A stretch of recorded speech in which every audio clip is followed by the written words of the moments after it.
Hello, l'enregistrement a commencé. Alors, bonjour encore à tout le monde. Bienvenue dans cette nouvelle session de DevSecOps Dojo.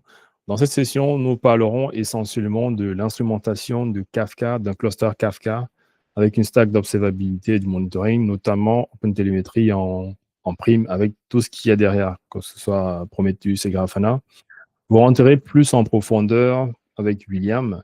Dans les précédentes sessions, nous avons vu comment on pouvait déployer Kafka en mode simple, c'est-à-dire en utilisant les binaires téléchargés depuis le site internet, le site officiel de Kafka.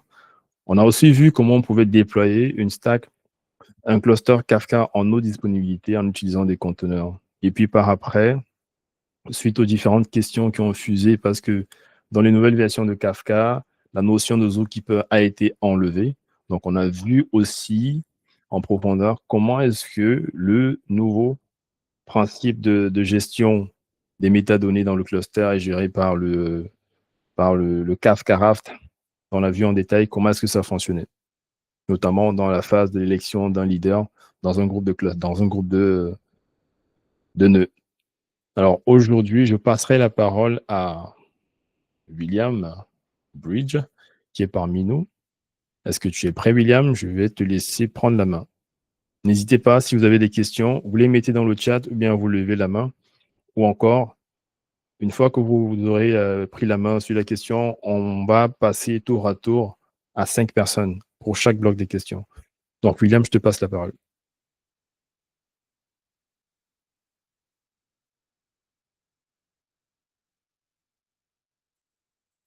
Ton micro est coupé. Oui, donc voilà, je me présente en physique, voilà ma tête. Et après, je vais aller en mode back-end pour pouvoir vous faire cette présentation.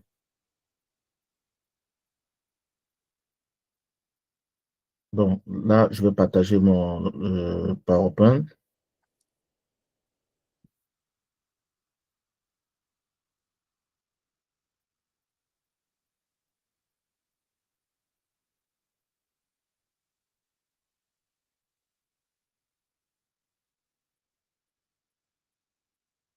Voilà. Est-ce que vous voyez l'écran du PowerPoint?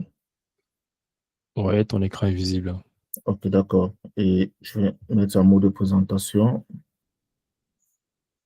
Bon, ok, c'est bon pour vous?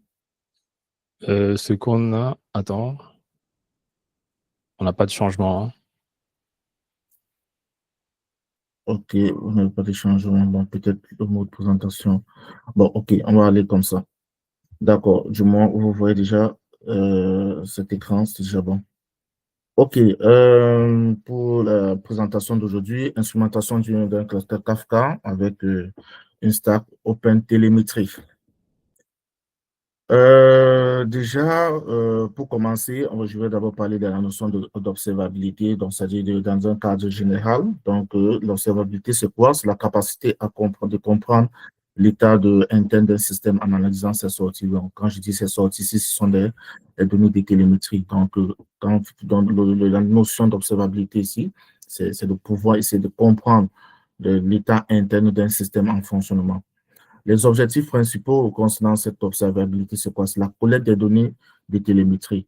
Et généralement, nous avons trois données de télémétrie qui sont phares. Bon, c'est vrai qu'il y en a aussi, il y en a encore un autre. Donc, nous avons les traces, les métriques et les logs. Et aussi, comme objectif, c'est de surveiller et de diagnostiquer le comportement du système, comme je l'ai dit tout à l'heure.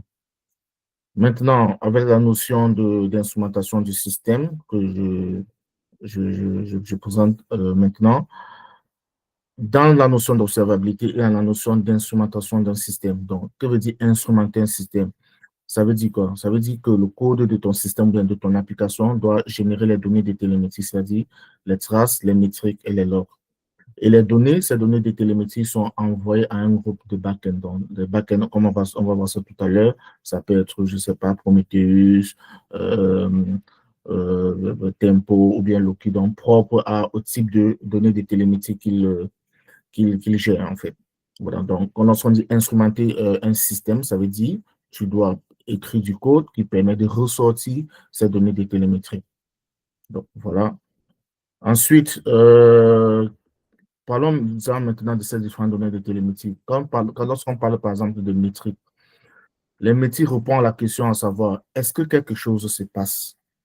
C'est-à-dire, donc, il s'agit des valeurs quantitatives utilisées pour, par exemple, évaluer la performance ou bien l'état d'un système. Par exemple, lorsque vous avez la métrique, par exemple, je prends un cas concret sur le CPU ou bien la mémoire, la consommation sur le CPU, la mémoire, c'est une valeur quantitative et ça permet d'indiquer ce qui se passe. Donc, c'est pour ça que ça répond à la question, est-ce que quelque chose se passe? Voilà ce qui se passe. Voilà, on a telle quantité de mémoire à un moment donné, on a telle quantité de CPU à un moment donné. C'est ça, ce sont les métriques. Maintenant, en termes de traces, la trace répond à la question à savoir où se passe-t-il, à quel niveau, c'est-à-dire c'est quel composant, à quel niveau de ton application ça se passe. Donc, il s'agit des enregistrements détaillés qui permettent de détailler le flux d'exécution, donc c'est-à-dire le workflow d'exécution ou bien d'opération, soit d'une requête à travers les différents composants de ton système. Donc, c'est-à-dire de bout en bout. Par exemple, tu es sur une page web, sur une page SPA, je prends le cas, et tu veux par exemple t'inscrire, l'inscription quitte là-bas. Au niveau de cette page, ça consomme une API. Après, au niveau de l'API, côté back-end, voilà, ça arrive au niveau de la base de données. Tout cet enchaînement de bout en bout sont ressortis par les traces. Donc, c'est pour ça que ça reprend la question où cela se passe-t-il. Maintenant, comme troisième volet, les logs, pour les logs, répondre à la question, à savoir, que se passe-t-il exactement? Qu'est-ce qui se passe exactement? Alors, pour les logs, il s'agit d'enregistrer, il s'agit des enregistrements détaillés des événements, des actions, des erreurs. Donc, par exemple, comme vous pouvez le voir dans certains logs, on a dit, par exemple, telle personne s'est connectée à telle ou telle minute, ou bien cette base de données-ci, je ne sais pas, il y a eu un problème de connexion à la base de données X, Y, Z, ainsi de suite. Donc, du coup, ce sont des logs qui permettent de ressortir ces événements. Donc, c'est pour ça que ça reprend la question, que se passe-t-il? Donc, là, les actions détaillées dans les logs. Voilà ce qui s'est passé, il s'est connecté, voilà ce que l'application a fait, il est allé ici, il a fait ça, il a fait ça. Ça, ce sont des logs. Maintenant, lorsque nous arrivons au niveau, dans le domaine de OpenTelemetry, c'est juste un framework d'observabilité. Donc, on connaît déjà l'observabilité. Maintenant, on redescend à un niveau d'OpenTelemetry, maintenant qui est juste le framework d'étabilité d'observabilité, pardon, pour générer, collecter et gérer et exporter des données de télémétrie. Ça, c'est tout un framework, c'est ce à quoi sert ce framework. Donc, et ce framework, les OpenTelemetry est indépendamment des fournisseurs. Donc, on peut fonctionner, il fonctionne avec une large gamme de back-end, comme on va le voir. Il peut fonctionner avec Prometheus, Tempo, Loki, Fluentbit, ainsi de suite. Donc, une large, même Victoria Métier, en fait, bref, plusieurs types de back-end. Et ces back-end peuvent être des back-ends open source, par exemple, ou bien ce sont des back-ends commerciaux. Donc, voilà, des back-ends commerciaux, autant pour moi. Donc, ce que OpenTelemetry n'est pas, OpenTelemetry en lui-même, ce n'est pas un back-end. Donc, grâce à la notion d'OpenTelemetry, on ne stocke pas, ni on ne visualise pas les données. Donc, du coup, son rôle principal, c'est de se concentrer sur la collecte et l'exportation des données. Donc, il collecte les données de télémétrie, il les exporte vers un back-end, ces données de télémétrie. Voilà. Donc, en ce qui concerne toujours OpenTelemetry, l'objectif principal, comme je l'ai dit tantôt, c'est de faciliter l'instrumentation des applications des systèmes indépendamment du langage, de l'infrastructure ou bien de l'environnement. Donc, on peut faire de OpenTelemetry, peu importe l'application, le système ou bien le langage utilisé. Voilà, donc comme je l'ai dit tantôt, c'est un framework d'observabilité. Donc, voilà un petit schéma pris sur la source officielle d'OpenTelemetry. Déjà, vous pouvez voir les différents, en fait, c'est le schéma d'architecture. Vous pouvez voir les différents composants d'OpenTelemetry. Nous avons d'abord le composant phare qui est OpenTelemetry Collector, qui permet de collecter les données et de les exporter. Vous voyez la flèche, donc les données arrivent au niveau du collecteur OpenTelemetry et ils sont exportés vers les différents backends, tout ce qui est derrière. Voilà. Et ces données exportées peuvent provenir des microservices, de plateformes, par exemple comme Kubernetes, des applications, ainsi de suite, ainsi de suite. Donc, voilà. Maintenant, parlons de ce qui nous concerne actuellement, l'instrumentation d'un cluster Kafka. Comment ça s'est passé en fait, qu'est-ce qui se passe, en fait, comment on met en place cette instrumentation? Il y a déjà deux formes d'instrumentation. Il y a l'instrumentation manuelle, c'est-à-dire c'est toi-même qui code, c'est le développeur qui code, qui met en place tous ces, comment dire, ces implémentations d'instrumentation. Maintenant, il y a une autre qu'on appelle l'auto-instrumentation, c'est-à-dire quoi? Tu prends un système pardon, vous prenez un système et vous mettez, puisque le système, vous n'avez pas accès au code source, donc vous mettez en fait d'instrumentation implicite. Donc, puisque vous n'avez pas accès au code source, vous faites juste de la configuration pour permettre à ce que le système soit auto-instrumenté. Voilà. En ce qui concerne l'instrumentation de Kafka, l'auto-instrumentation de Kafka repose sur l'agent OpenTelemetry, l'agent Java. Donc, puisque Kafka a été fait en Java, et il y a un agent Java OpenTelemetry qui est maintenu par la communauté open source OpenTelemetry, donc les développeurs Java.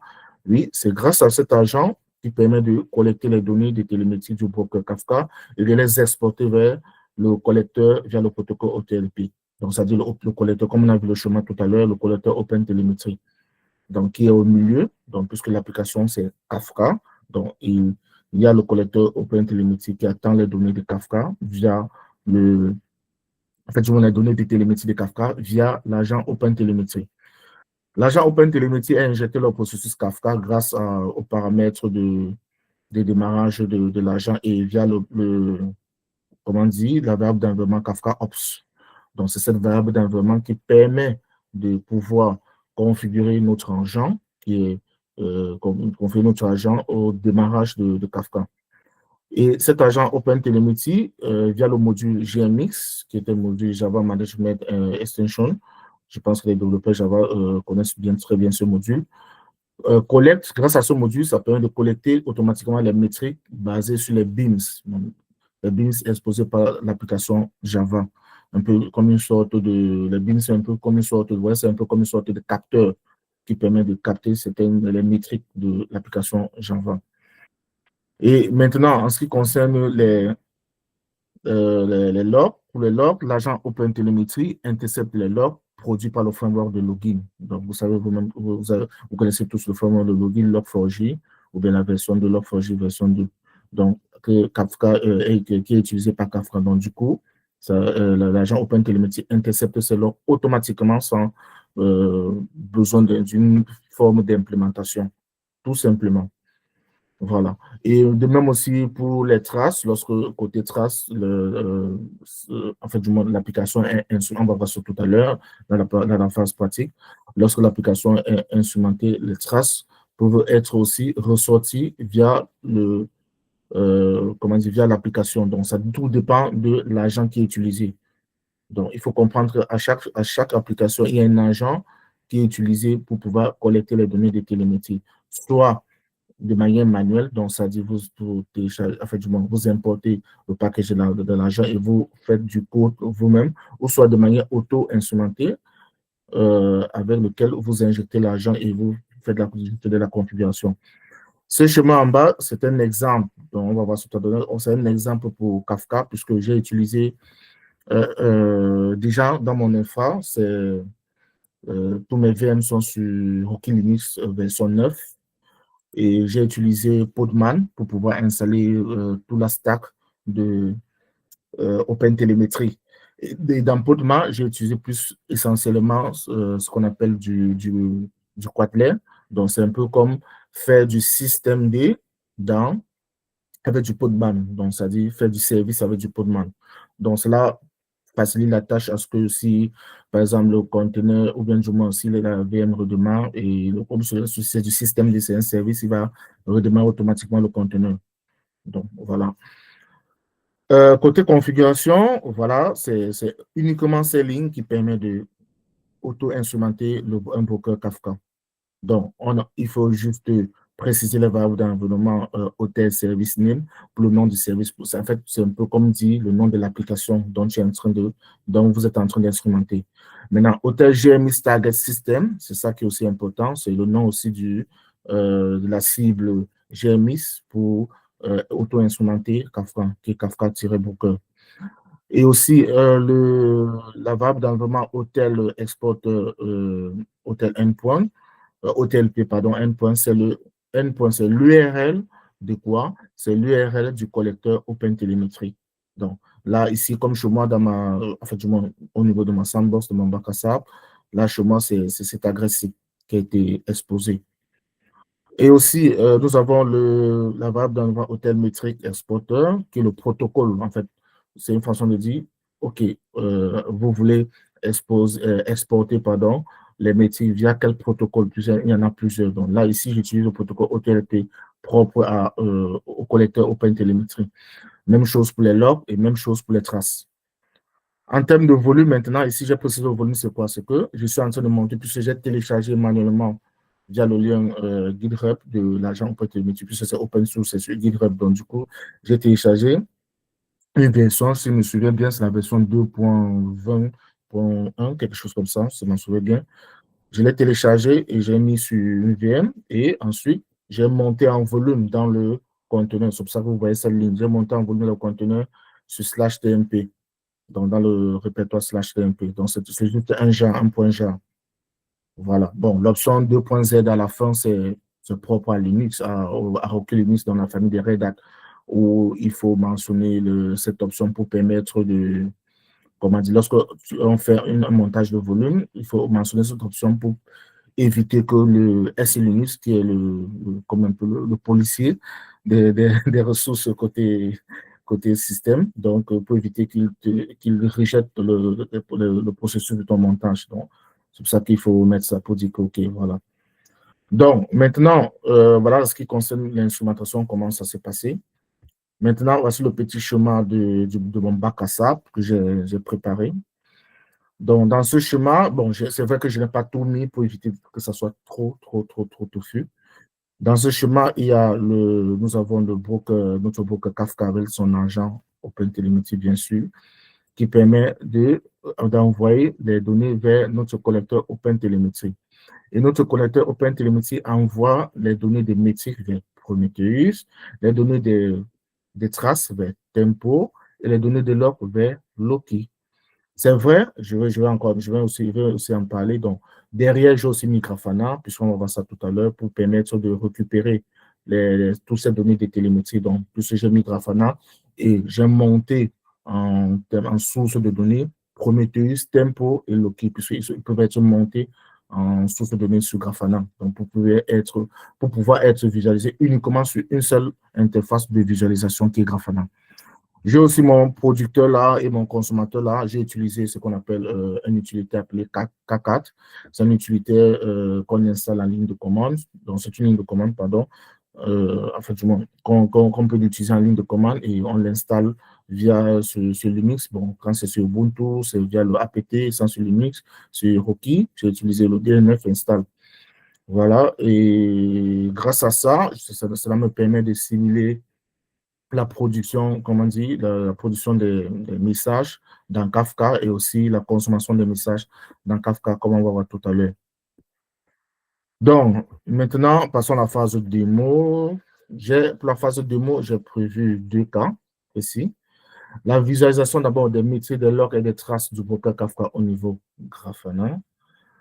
Et la notification d'alerte lorsque le broker Kafka est down, c'est-à-dire il y a une alerte Slack, je vais vous montrer tout à l'heure, dans une alerte Slack qui sera envoyée.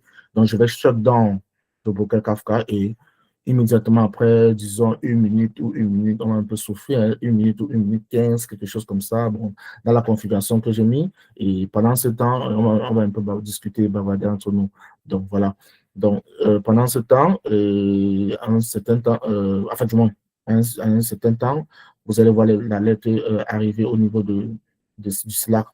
Donc, voilà, une fois après cette présentation, je vais partager tout mon écran pour que le moment venu, et on puisse voir les alertes. Bon, je passe maintenant à la phase de démo. Je vais arrêter le partage et partager tout l'écran à la fois. Et déjà, est-ce qu'il y a des questions?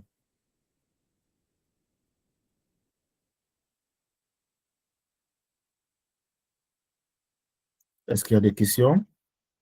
Dans le chat, il n'y a pas de questions. Je pense que tu peux. Je vais continuer. Maintenant, je vais partager tout mon écran pour qu'on puisse être vraiment à l'aise avec ma présentation. Déjà, voici le Slack, et j'ai créé un channel DevSecOps Dojo à l'aide. Donc, ça, c'est le Slack concernant notre communauté DevSecOps Dojo. Et les alertes vont arriver là, donc plus tard quand je vais présenter le deuxième cas. Voilà. Maintenant, allons-y avec comment dire, le premier cas, la visualisation des données de télémétrie, c'est-à-dire les métriques, les logs et les traces. Déjà, je vais d'abord commencer par présenter Grafana. Avec Grafana, j'ai prévu un dashboard, c'est-à-dire voici le dashboard que j'ai prévu, le dashboard de Grafana, ceci. Pour l'instant, il n'y a rien. C'est-à-dire, puisque c'est normal, hein, nous sommes d'accord, non? C'est normal puisque je n'ai pas encore envoyé de trafic là. Donc, du coup, c'est pour ça que tout est à plat. Mais tout à l'heure, ça va un peu bondir là, il y a un peu des choses qui vont un peu se, comment dire, être soulevées, quoi, comme on dit souvent. OK. Maintenant, je vais présenter la requête qui a été faite pour pouvoir afficher ce graphe. C'est la requête Kafka Request Count Total. Donc, c'est au niveau broker. Cette métrique permet de compter le nombre de requêtes envoyées par le producteur. Donc, quand le producteur va envoyer les requêtes, vous allez voir, c'est grâce à ce produit. Oui, Oui, William, est-ce qu'il est oui. possible que tu zoomes un petit peu ton écran? Zoomer, zoomer, zoomer, zoomer, zoomer, zoomer. C'est comme ça, sur le navigateur, fait juste un contrôle plus plus. Ouais, c'est ça, exact. Zoomer. C'est bon? Ouais, c'est plus visible là. D'accord, merci. OK, grâce à cette KPI, mais cette métrique, avec le type produce, donc là, j'ai mis le type produce ici, pour dire quoi? C'est pour dire que je suis en train de compter le nombre de requêtes envoyées par le producteur. Maintenant, je reviens encore ici avec le fetch, c'est-à-dire fetch, c'est-à-dire consommer. Donc ici, à mode fetch, je suis en train de compter le nombre de requêtes envoyées, en fait, du moins, consommées par le consommateur, si je peux dire ça comme ça. OK, d'accord. Bon, maintenant, je vais aller directement droit au but, sans plus tarder. J'ai mon script bash ici, le script bash producer.sh, qui utilise l'utilité 4.4. Donc, c'est-à-dire, c'est ça, c'est cette utilité-ci 4.4 que j'ai installée. Donc, vous pouvez voir même mon produit, en fait, mon script. Voici le script, voici tout le script au complet. Donc, et ceci, c'est l'adresse IP de mon broker. Donc, mon serveur broker est ici à ma droite. Ceci, c'est le serveur broker, là, tout simplement là. Et quoi d'autre? Le broker écoute sur le port 90-92. Donc, j'ai ouvert ce port ici, naturellement, via le firewall, -cmd, list. Donc, je liste tous les ports ouverts. Donc, pour vous rassurer tout simplement. Voilà, voici le port 90-92 et 98-82, c'est le port de monitoring puisque je monitore aussi mon broker Kafka, donc qui est utilisé par, en fait, qui est scrappé par mon serveur Prometheus. Et plus en haut, j'ai mon serveur Prometheus là, donc, en fait, mon serveur de monitoring où est installé tous ces stacks, c'est-à-dire Grafana, Tempo, tout cela. Donc, ce que je vais faire, et je vais lancer 100 messages, c'est-à-dire 100 messages, j'ai écrit le script bash, de telle sorte qu'il permet de prendre en compte le nombre de requêtes envoyées. Donc, je vais envoyer 100 messages donc pour que ça puisse générer du trafic, quoi, ou bien même 200, si on veut, on s'en fout. Et ce script bash permet de faire quoi? Ça permet d'envoyer ces messages et de temporiser et de 2 secondes donc pour éviter aussi de saturer mon serveur. Et déjà, pour me rassurer d'abord que mon serveur, en fait, mon serveur Kafka, mon broker Kafka répond, je peux exécuter cette commande pour lister, pour avoir une vision un peu comme une façon d'afficher les informations de mon broker. Donc, j'exécute cette commande-là, ici. Voilà, mon broker affiche que j'ai un topic qui a été créé, donc j'ai créé le topic avant pour faire la simulation et avec 3 partitions ici. Donc voilà, voici l'information de mon broker et voici l'information de mon topic. Donc, allons-y, je vais lancer mon script bash avec 100 messages ou 150 comme vous voulez. Bon, quand même 150, c'est pas grave. Voilà, le script bash est lancé, message 1 envoyé, il temporise de 2 secondes, message 2, ainsi de suite. Pendant ce temps, maintenant, je vais démarrer sur le processus du consommateur pour pouvoir permettre de, comment dire, pour pouvoir permettre de voir déjà comment les messages sont consommés, quoi. Donc ici, je vais faire K4, grand C, grand C. Donc grand C veut dire mot de consommateur. Je mets B ici. Et ensuite, je mets le nom de, voici, bon, déjà la commande est là, le nom de mon broker là, en fait, l'adresse de mon broker et aussi mon topic de la notification au begin pour dire que je commence à consommer depuis le début. Remarquez quelque chose, vous remarquez quelque chose derrière mon écran, vous voyez que les requêtes commencent déjà à apparaître au niveau de Grafana. Donc, ça veut dire que Grafana affiche déjà les requêtes de mon producteur, comme je venais tantôt de vous dire. Je vais aussi faire la même chose avec le begin, avec le consommateur, et vous allez voir ce qui va se passer. Allons-y, je commence à consommer. Revenons sur notre interface Grafana. Vous commencez déjà à voir que, interface Grafana, vous commencez déjà à voir que le producteur ici a déjà, en fait, le graphe a déjà commencé à montrer les requêtes envoyées par le broker. Donc, ça dit, j'ai instrumenté le broker pour qu'il puisse ressortir ces métriques. Donc, les métriques sont déjà visibles. C'est pour ça que vous voyez ces graphes apparaître. Donc, au départ, c'était à 0. La même chose pour le consommateur, d'une minute à l'autre, puisque j'ai mis un temps de rafraîchissement de 10 secondes, d'une minute à l'autre, pour le consommateur va aussi apparaître. Donc, le graphe, voilà, comme tout à l'heure, voici ça, ça a apparu. Vous savez pourquoi le consommateur est un peu gourmand? C'est parce que le consommateur est en mode, je ne sais pas appeler ça quoi, long pooling. Donc, il consomme en mode long pooling. Donc, à la façon, c'est pour ça qu'il envoie beaucoup de requêtes. Donc, c'est pour ça, généralement, vous allez voir ici, nous sommes déjà à près de 200 requêtes. Donc, la courbe aussi indique déjà que nous sommes à près de 200 requêtes qui sont envoyées, 180, ainsi de suite. Ça va monter, vous voyez un peu. Donc, au fur et à mesure que je vais le laisser comme ça va grimper, grimper, grimper, grimper, grimper, grimper, grimper. Voilà, donc voilà un peu le scénario que je voulais vous montrer. Ça, c'est l'un des scénarios dans le premier cas. Deuxième scénario, dans le deuxième cas, ce qui prouve déjà que les métriques arrivent déjà au niveau de mon interface Grafana, c'est-à-dire partant sur Prometheus. Donc, je vais encore faire une nouvelle preuve au niveau de l'explorateur de Grafana ici. Vous voyez, j'ai utilisé Thanos. Bon, je ne voulais pas trop aussi parler des choses que j'ai configurées parce que j'ai configuré pas mal de trucs. Thanos, c'est généralement un utilitaire qu'on associe à Prometheus pour permettre de garantir une longévité des données. Donc, Thanos permet de récupérer les KPI et les déverser sur un S3. Donc, pour simuler le S3, j'ai installé Mini.io. Donc, il y a Mini.io aussi installé sur mon serveur de monitoring. Donc, du coup, via Thanos, qui est comme source de données pour les métriques, alors je peux voir les différents KPI. Donc, je vais écrire Kafka, vous voyez tout ça tout seul. Donc, tous les KPI de Kafka concernant le broker sont en train de sortir. Déjà, même la preuve était déjà au niveau des courbes, donc pas besoin d'en rajouter là. Donc, du coup, au niveau du message, Kafka message count, j'ai mon message là, par exemple. Donc, par exemple, voilà, je peux afficher d'autres graphes. Par exemple, bon, ceci, c'est un exemple. Bon, je vais aller maintenant au niveau des logs. Puisque ça, je dois présenter pour les métiers deux fois de deux manières. Je vais arriver au niveau des logs. Pour les logs, j'ai pris le montage de Loki.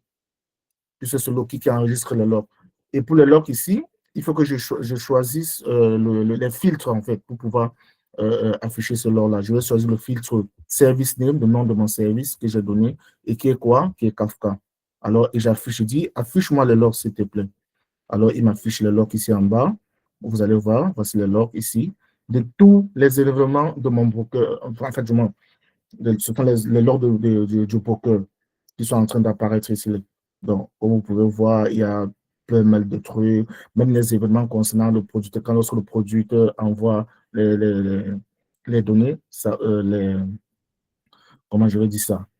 Les logs, c'est logué quoi, les messages de logs sont logués ici. Tout ça, comme vous pouvez le voir. Donc, avec une seule source de données, une seule source de visualisation, pardon, je peux afficher les trois données de télémétrie. Donc, voilà ça, voilà tous les événements qui se passent, tout ça, tout ça, tout ça, tout ça. Bon, maintenant, je vais passer au William, oui. Il y a une question concernant les logs. Oui, oui. Voilà, je prends les questions en même temps en ligne. La personne demande, est-ce que les logs sont stockés quelque part une fois qu'ils sont scrappés par Loki? Très bien. Loki, grâce à Loki, il permet ils sont scrappés et Loki les sauvegarde vers un S3. Donc, j'ai fait cette installation de telle sorte que Loki, pour les logs, il sauvegarde dans le S3, c'est-à-dire c'est pour garantir la longévité des données ou haute rétention des données au niveau du S3. Puisque quand il sauvegarde au niveau de S3, il peut aussi, grâce à l'un des composants de Loki, il peut aussi les scraper.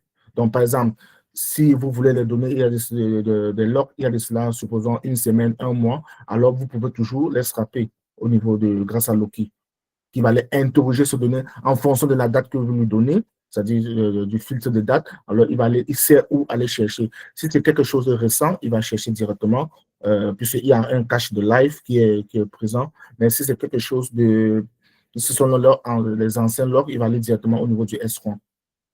Bon, maintenant, même chose aussi pour Prometheus avec Thanos. Donc, quand Thanos va requêter, il requête d'abord les données en live. Quand c'est ça les données qui a de ça une semaine, un mois, il va aller requêter. Parce que normalement, ce qui est recommandé pour la rétention des données de Prometheus, on ne doit pas utiliser Prometheus pour une autre rétention de données. Non, il n'est pas fait pour ça. Il doit être, comment dire, configuré pour une faible rétention de données, généralement 6 heures ou bien 12 heures ou bien maximum une journée. Maximum. Voilà. C'est maintenant un autre composant qui s'en charge d'aller faire la sauvegarde et d'aller requêter l'historique des données de télémétrie si vous en voulez cela. Donc, je parle maintenant de Loki. Ensuite, puisqu'on n'a pas encore vu les traces, non, n'oublions pas, on n'a pas encore vu les traces. Donc, ce qui va se passer maintenant pour les traces, c'est quoi? C'est que, étant donné que je vais dire quoi, le producteur ici, il n'a pas, comment dire, il n'a pas été instrumenté. Kafka, ce n'est pas un truc, c'est juste une utilité, une ligne de commande, donc, il n'a pas été instrumenté. Donc, pour simuler l'instrumentation, je vais aller directement dans on appelle ça quoi? Dans le conteneur de Kafka, de mon broker, et lancer une commande via lancer une commande je ne sais pas, soit du producteur pour pouvoir produire quelque chose et voir comment on peut faire afficher les traces. Donc, voilà, je mets d'abord ma source de données traces, ici, qui est Tempo. Tempo, c'est ma source de données traces. Voilà, pour l'instant, il n'y en a rien. Bon, c'est normal. Maintenant, ce que je fais, je vais me connecter sur ici, je vais prendre ce commande, je peux me connecter directement sur sur mon broker. Donc, ces commandes pour ma conteneur exe permet de me connecter en SSH dans le conteneur. Et le work dit ici, pour me dire quoi, je me connecte en SSH, mais je me positionne au répertoire /opt/kafka/beans. Voilà, c'est ce que je fais ici au niveau de mon broker. Ici, je me connecte. Une fois que je suis connecté, je vais simuler maintenant le producteur. Puisque lui, le producteur qui vient avec Kafka est instrumenté, niveau trace, bien sûr. Donc, c'est ce que je vais faire. Je vais un peu produire quelques messages euh, dans mon topic produit. Voilà, je valide là une fois. Je valide. Attends, nous sommes pas. Excusez, ce point slash. Voilà. Bon, maintenant, déjà, l'agent OpenTelemetry commence déjà à répondre. Donc, pour dire puisque c'est instrumenté, donc, et l'agent OpenTelemetry commence déjà à se mettre en place pour dire qu'il va se rappeler ces données d'implémentation, ces données de traces, pardon. Autant pour moi. Bon, j'attends que le prompt s'affiche. Donc, disons que j'envoie quelques données. Je vais dire par exemple, bienvenue à tous. Bienvenue à tous. Je valide. Déjà, mon broker a bien consommé bienvenue à tous, mais ce n'est pas ça qui m'intéresse. Bienvenue à tous une seconde fois. Je ne sais pas trop. Maintenant, on va voir côté trace si quelque chose apparaît, parce que normalement, ici, il faudrait déjà que quelque chose puisse apparaître, parce qu'il a déjà, comme je disais tantôt, c'est instrumenté. Donc, on attend un peu un petit temps. Voilà, quelque chose a apparu. Ça, ce sont ce qu'on appelle des traces ici. Donc, c'est les traces de l'action que j'ai effectuée. Donc, ce que je vais faire ici, je vais déplier, on va aller, et trace ID, c'est ce qu'on appelle l'ID de corrélation temps pour moi des traces. Donc, on va afficher les traces, bien sûr, pour voir ce qui se passe. Par exemple, on affiche, on voit ce qui se passe au niveau traces. Attendez un peu que ça s'affiche, voilà. Vous voyez, avec le trace, il peut nous donner le temps de, ici, le start time, le temps, effectivement, le temps de début de la requête et aussi la durée de la requête. C'est ce qui est le plus important. Grâce aux traces, par exemple, imaginez que vous avez instrumenté votre application et que vous avez mis les traces. Grâce aux traces, ça permet de vous, ça permet du moins, je peux dire ça comment, aux RON, c'est-à-dire aux ingénieurs RON ou bien aux ingénieurs qui travaillent dans l'exploitation, de pouvoir comprendre ce qui s'est passé. Vous voyez un peu, donc ça permet de comprendre. Il peut dire, OK, entre la requête, par exemple, le cas d'une connaissance, d'une requête vers une base de données, grâce aux tâches, on peut dire, OK, la requête-ci a fait peut-être 30 secondes pour dire, ah, tiens, ça a l'air bizarre. 30 secondes, c'est quand même trop. Il faut qu'on essaie d'optimiser. Donc, voilà un peu comment on détecte les cas d'incident avec les traces. C'est très, très, très, très important. Moi, ça m'est déjà arrivé dans les transactions financières Orange Money où on avait un petit problème et on ne comprenait pas vraiment ce qui se passait. Donc, il y avait dégradation du service en question, du service Orange Money en question, mais on ne comprenait pas vraiment ce qui se passait. Fait de dire, OK, je vais un peu essayer d'étudier les traces pour voir le workflow de bout en bout d'une transaction. Et quand j'ai étudié les traces, alors je me suis rendu compte que à un moment donné, il y avait une requête SQL et grâce aux traces, les traces font apparaître les requêtes SQL. Donc, grâce à ça, j'ai dû comprendre que comment je vais dire ça? C'est ce temps de requête SQL a mis, par exemple, 30 secondes. Donc, grâce à cela, j'ai pu comprendre que, ah, tiens, ça, c'est vraiment un gros problème. Alors, il faut corriger, il fait une optimisation. Bon, c'est juste un exemple parmi tant d'autres. Donc, quand j'ai pris les requêtes de paiement, c'est juste un exemple. C'est pas, bon, c'est pas global. OK, bon, voilà les traces. Bon, voilà ce qu'on peut avoir avec les traces. Donc, maintenant, notre premier cas de présentation totale est terminé. Donc, je pense que je ne sais pas s'il y a des questions avant que je passe à la suite. Ouais, il y a une question. La question vient de Franck. Oui. Voilà. Bonjour. Merci déjà pour la belle présentation. Première question, j'ai deux questions. La première question, c'est par rapport aux traces. Et ma deuxième question, c'est par rapport à OpenTelemetry globalement. Oui. La première question par rapport aux traces, est-ce que dans les traces, on peut identifier qui a mené l'action? Ça, c'est la première question. Et deuxièmement, avec OpenTelemetry, est-ce que on peut remplacer la chaîne ELK, par exemple, Elasticsearch Local, Elasticsearch, on appelle ça quoi, la chaîne ELK, oui, Oui. entièrement. Est-ce qu'on peut remplacer ça par OpenTelemetry? OK, très bien. Ça, c'est une très bonne C'est-à-dire, question. ouais. Oui. Bah, pour la première question, déjà, pour les traces, c'est le développeur c'est le développeur qui instrumentalise, qui met des informations. Donc, c'est pour ça qu'il faut avoir comment dire, il faut avoir des bonnes pratiques d'instrumentation des données pour pouvoir ressortir des données de télémétrie qui seront utiles.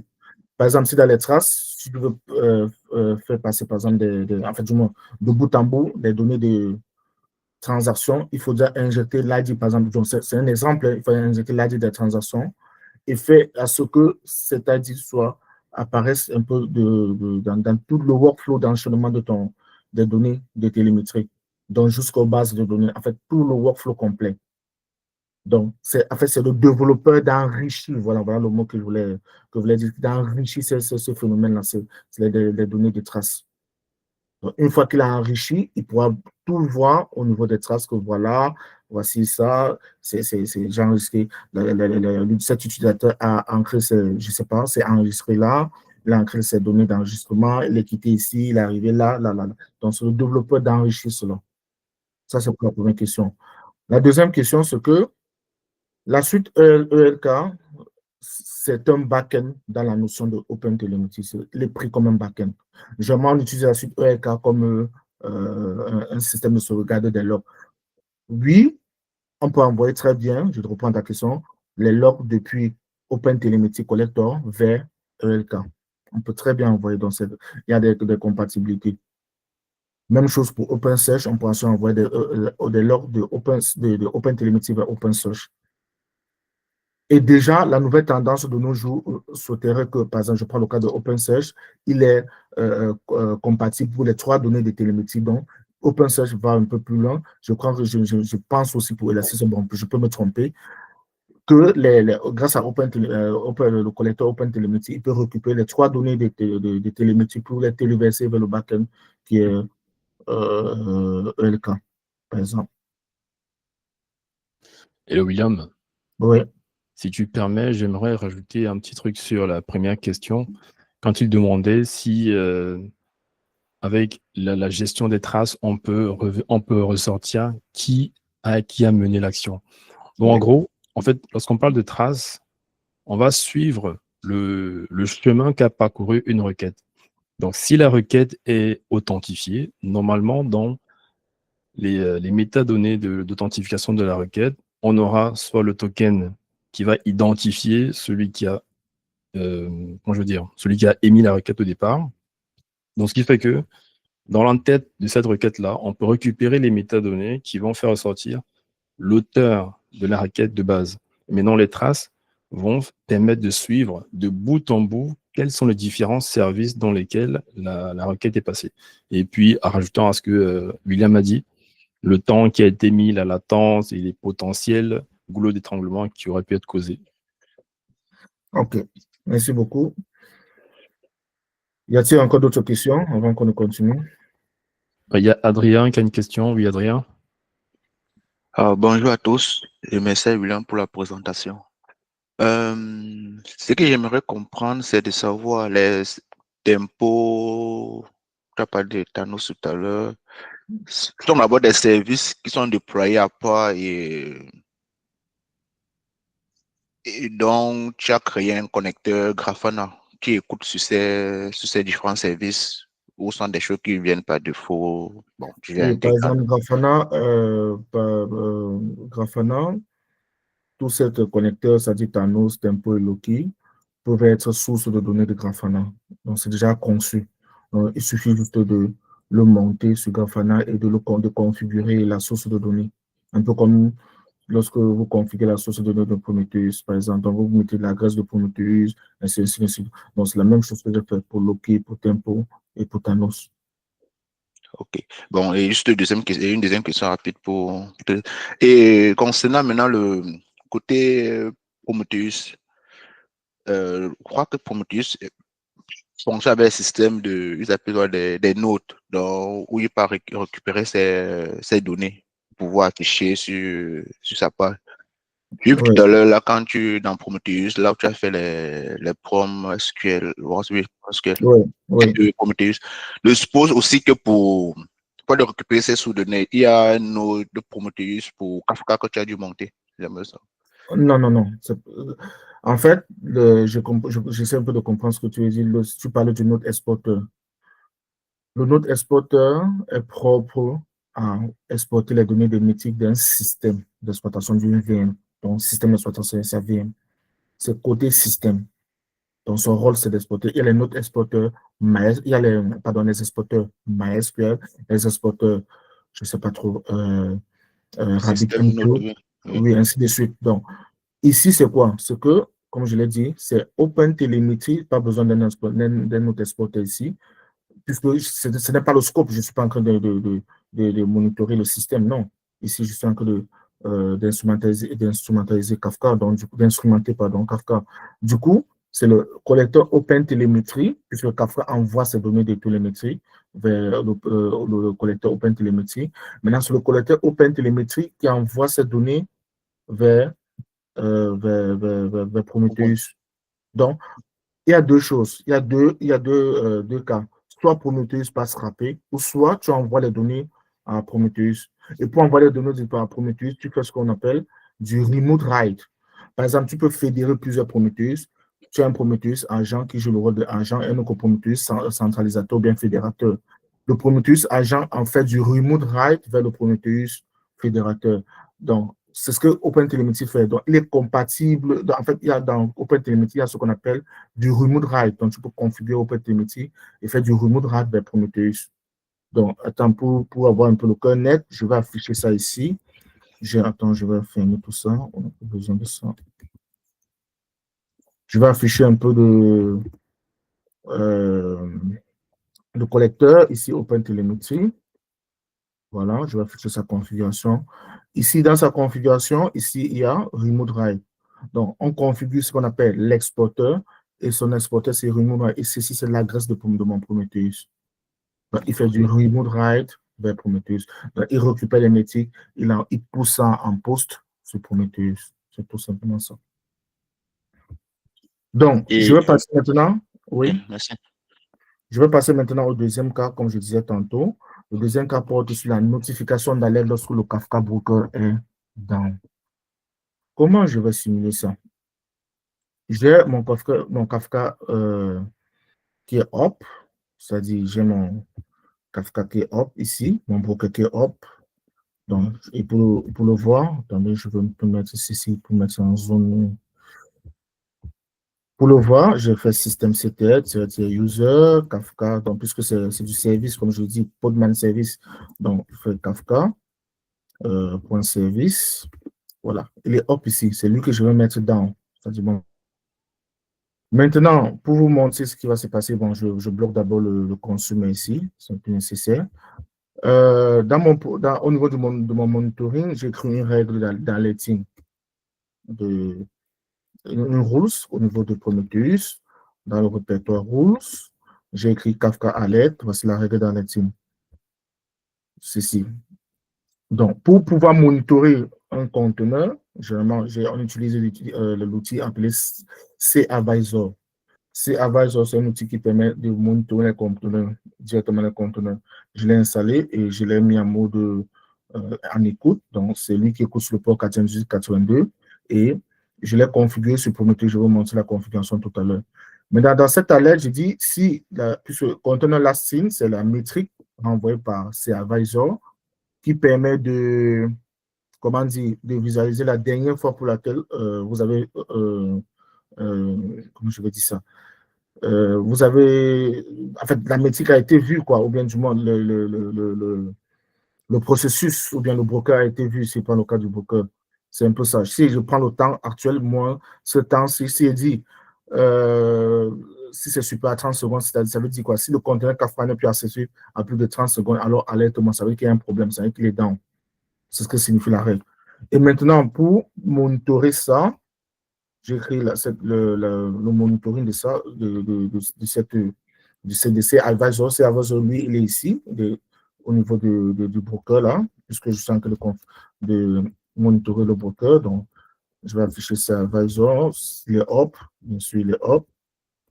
Il est up ici. Donc, voilà. Donc, ici, j'ai mon Prometheus. J'ai écrit un job broker container. C'est ce job-ci qui permet de scraper les données de ces advisors. Donc, pour avoir les différents métiers. Et comme j'ai la métier conteneur la SIM, par rapport à qui? Par rapport à Kafka, c'est-à-dire au service Kafka, c'est-à-dire toute cette ligne. Alors, c'est pour ça que je l'ai mis, en fait, c'est pour ça que j'ai écrit cette règle pour pouvoir détecter les cas de problème sur Kafka, sinon c'est Kafka est dans. Allons-y. Bon, et je vais même afficher ça, on va voir ensemble. Je vais afficher ça sous l'explorateur. Attendez un peu. Attendez, je vais copier ça, afficher sur l'explorateur Grafana, on va voir ensemble. Ici, sur l'explorateur Grafana, je pars au niveau des métriques, c'est-à-dire de mon Thanos. J'affiche là et je valide. Là. Ici, je valide. Donc, ça dit, voilà le temps, en fait, la durée, en fait, je mets l'association que c'est les deux temps. Maintenant, ce qui est pertinent, c'est que je prends pour la règle, ces règles-ci. Quand je vais appliquer plutôt ces règles-ci, on n'aura rien. Et c'est tout à fait normal, c'est parce que Kafka n'est pas donné. La règle ici dit quoi? Que si la différence entre les deux temps est supérieure à 30 secondes, alors on alerte. Or, ce n'est pas le cas. Donc, c'est moins de 30 secondes. C'est pour dire que c'est bon. Kafka est up.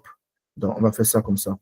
Maintenant, ce qui va se passer, c'est que je saute dans Kafka et on a notre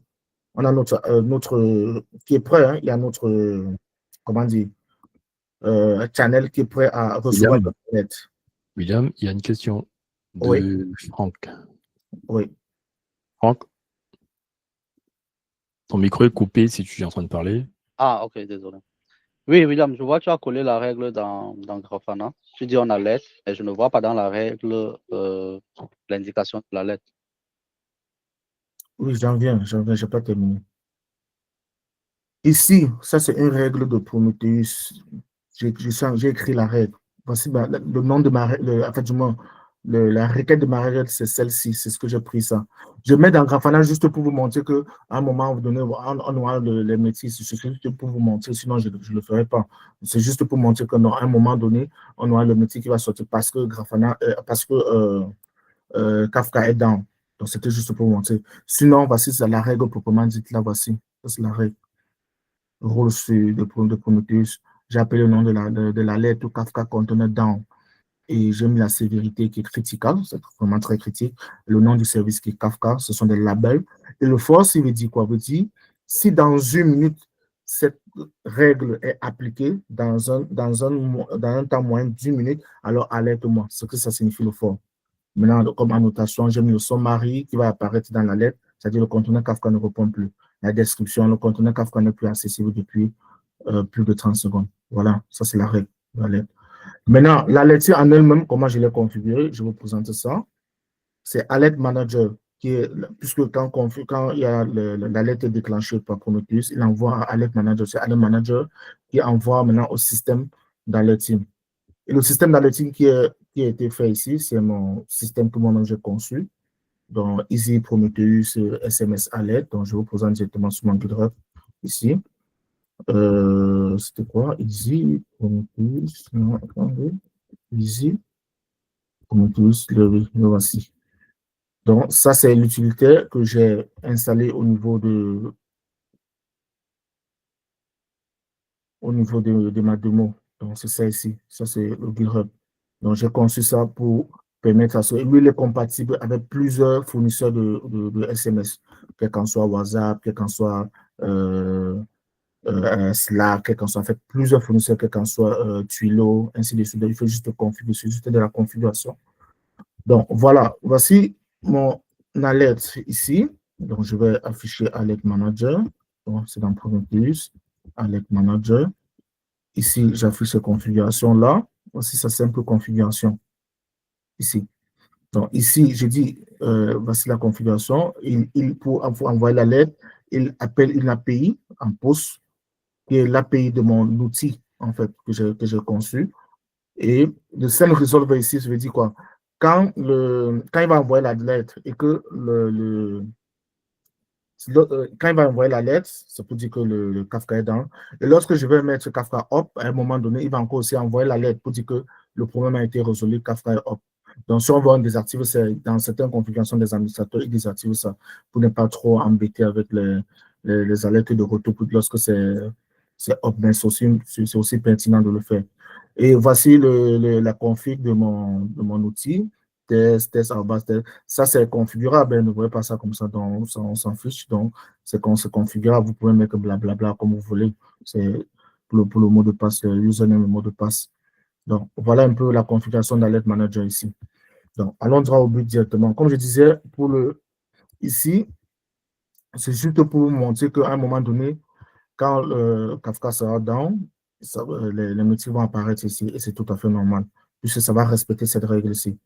C'est juste pour vous montrer. Donc allons-y, mettons Kafka down. Et on va attendre peut-être quelques minutes. Et pendant ce temps, on pourra discuter d'autre chose. Donc, on met Kafka down, stop Kafka pour un service. Parce que ceci ne va pas apparaître immédiatement parce que au fur et à mesure, donc quand le temps passe, il va calculer l'intervalle de temps. L'intervalle, jusqu'à ce que ça va dépasser 30 secondes avant qu'il va. Enfin, maintenant, on pourra voir ce graphe. Et pendant ce moment, sur la durée, comme je dis, le fort, 1 minute, sur la durée d'1 minute, il y a une alerte qui va être déclenchée et on va voir ça sur Slack. Allons-y une fois. Je stoppe Kafka.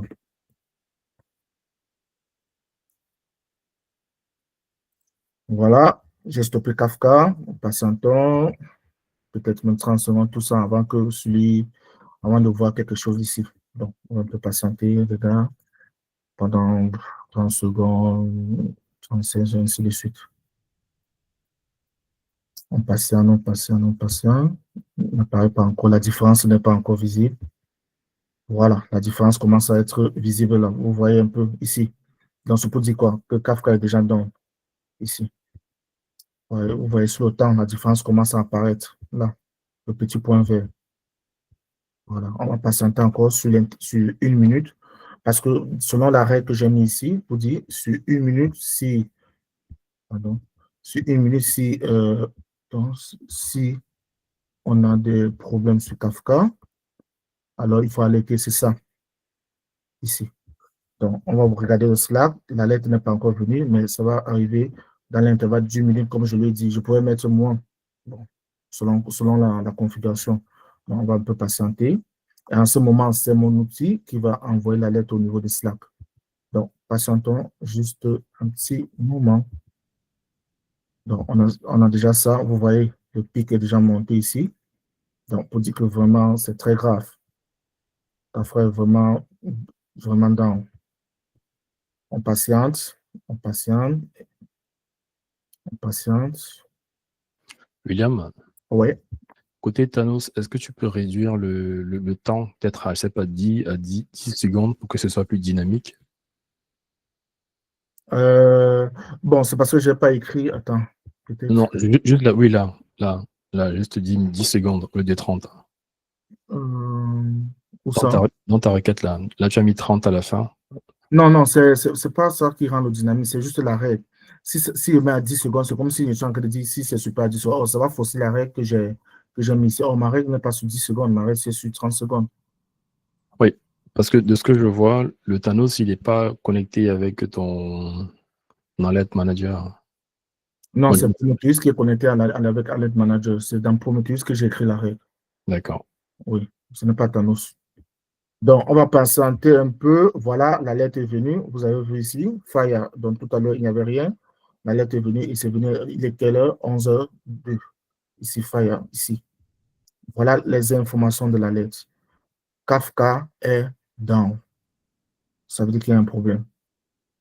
Voilà. Maintenant, je vais résoudre Kafka up et on aura une autre alerte qui va dire le problème est, donc le Fire va se transformer en resolve. Allons-y. Donc, je remets Kafka comme c'était. Je le démarre. Voilà, tout simplement comme ça. Et je regarde si on vérifie son statut, s'il est up. Il est up. Et à un moment donné, ici, vous allez voir, on va plus voir le graphe. À un moment, ce graphe-ci va commencer à décaler pour avoir du vide. Va commencer à décaler pour avoir du vide ici.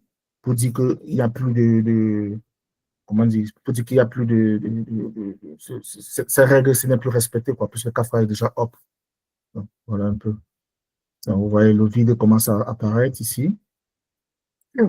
Pardon, le vide commence à apparaître. Et sur les 1 minute là,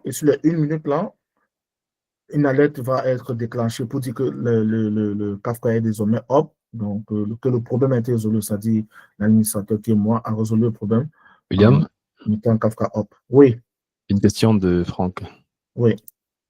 Alors, juste pour savoir, avec Alert Manager, est-ce qu'on est obligé de coupler ça à l'outil que tu as développé ou alors je peux directement passer par Alert Manager et envoyer les alertes comme ça par mail, un truc de ce genre? Oui, non, tu n'es pas obligé d'utiliser mon outil. Tu peux utiliser autre chose. Tu peux envoyer même par mail, tout ça.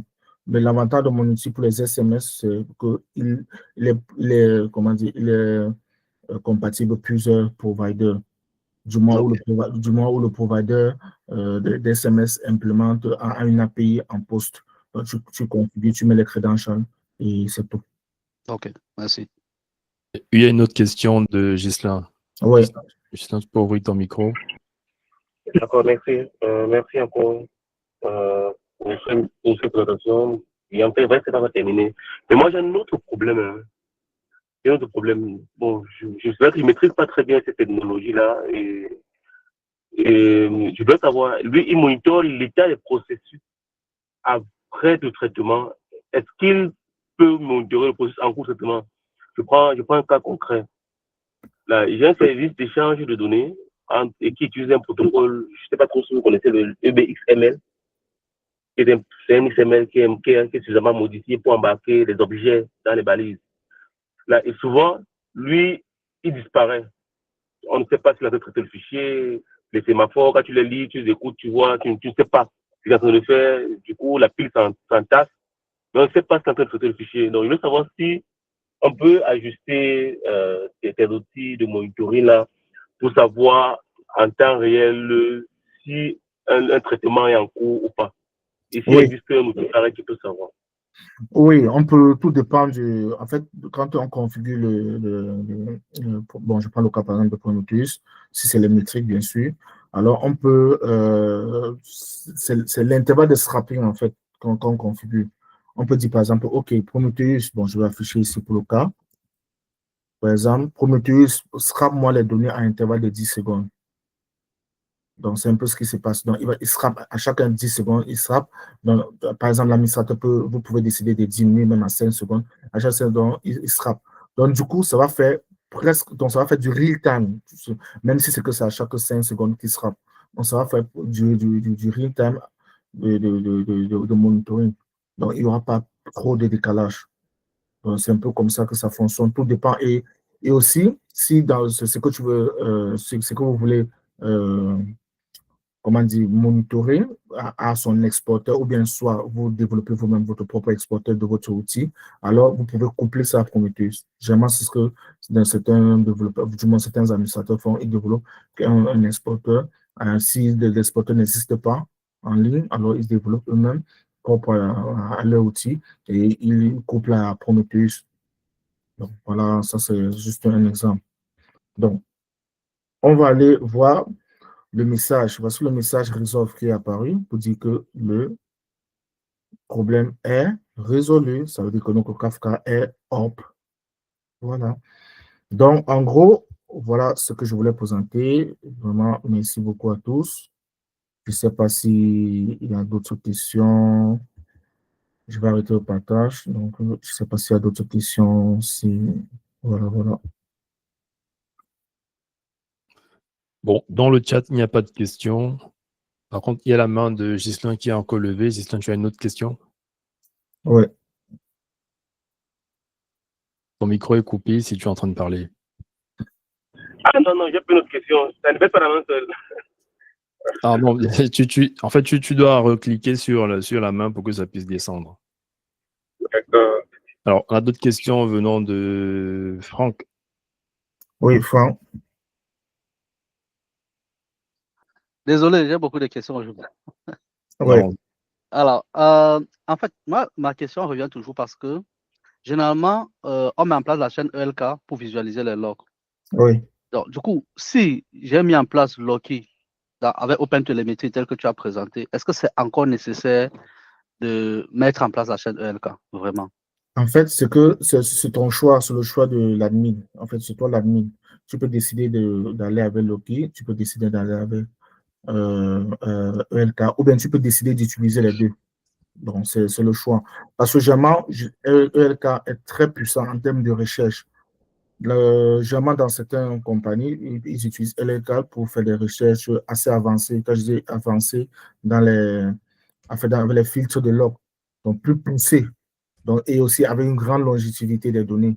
Donc, c'est pour ça que vraiment, ELK ou bien OpenSearch, c'est vraiment assez puissant pour ce type de phénomène.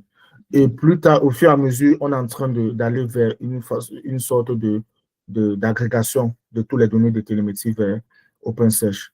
Donc, plus tard, un jour, bon, peut-être dès qu'on aura autant avec tout le monde, je pourrais présenter aussi comment on déverse les données télémétriques dans OpenSearch pour les 3 données. Donc, tu peux décider, donc comme je disais, c'est ton choix en tant qu'administrateur de décider de verser ces données, ou bien de choisir Loki, ou bien de choisir ELK à la place de Loki. Donc, voilà, c'est ton choix en fait. Ok, merci. Y a-t-il autre question?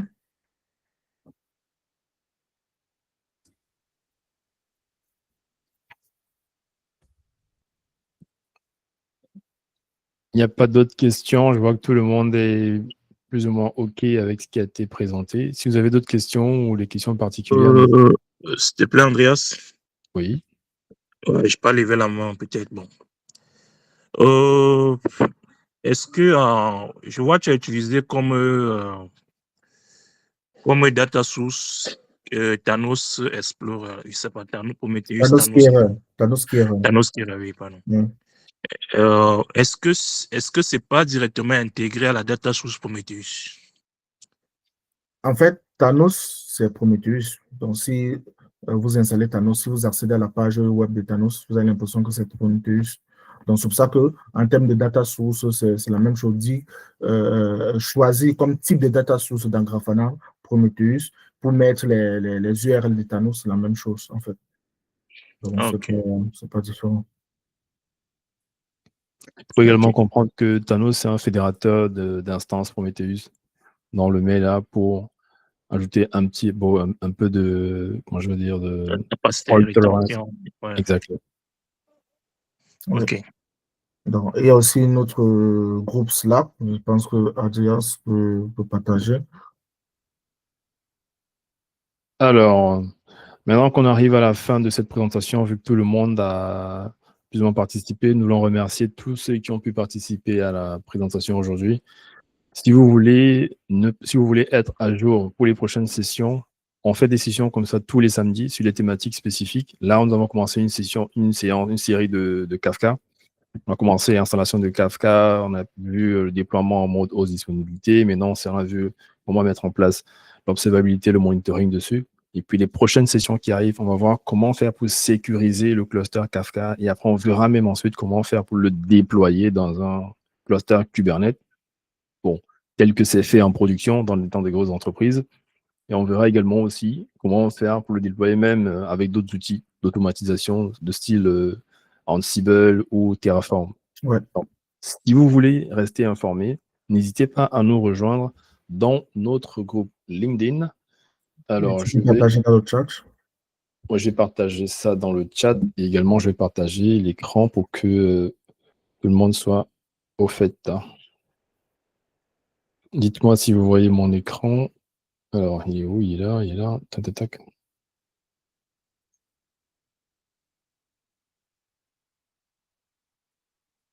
Donc, on a notre groupe DevSecOps Dojo qui est là. Je partage le lien dans le chat. Et si vous voulez figurer dans les invitations qui vont arriver pour les prochaines sessions, là, pour ne pas perdre le fil, vous pouvez envoyer vos adresses email dans le chat ici. Comme ça, on va vous mettre directement dans la mailing list. À chaque fois qu'on va préparer la présentation et les invitations seront envoyées automatiquement dans vos différents mails perso. Est-ce que j'ai partagé le bon écran? Je crois que non. Je pense que... Alors, attendez, je pense que c'est cet écran-ci plutôt que je devais partager. Celui-ci. Donc là, vous avez le groupe DevSecOps Dojo sur LinkedIn. Vous pouvez nous rejoindre là. C'est un groupe où on publie pas mal de choses. On partage également sur les différentes sessions. Il y a aussi des petits tips. Et à côté de ça, on a également notre chaîne YouTube où on va distribuer et partager les différentes sessions.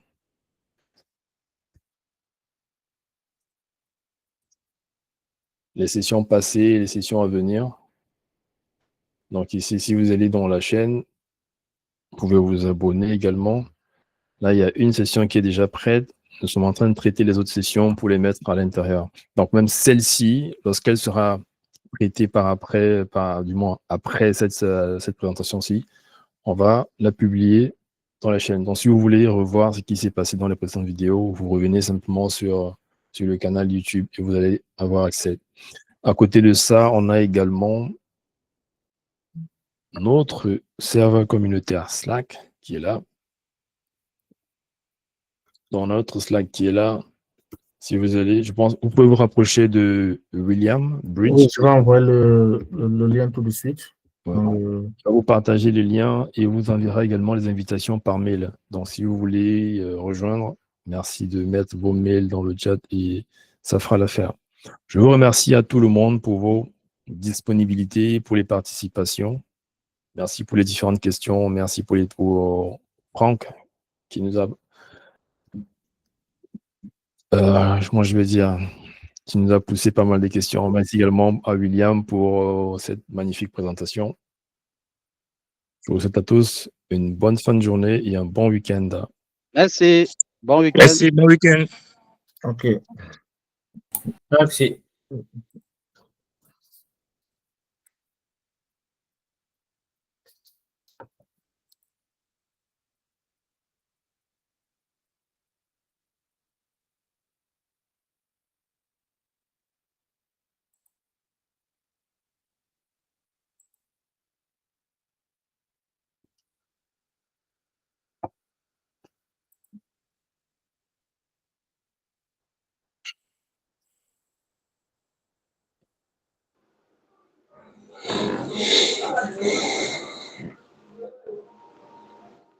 À présent, nous demandons que M. Simpson s'avance et enfile les gants retrouvés à Bundy et Rockingham.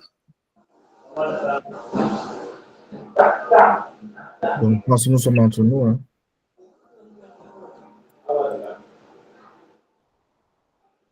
Nous sommes maintenant entre nous. Il y a que Stéphane, Festus, Bridge, Adrien. OK, we are together, we are among us. Il faut qu'on se regarde et se reconnecter.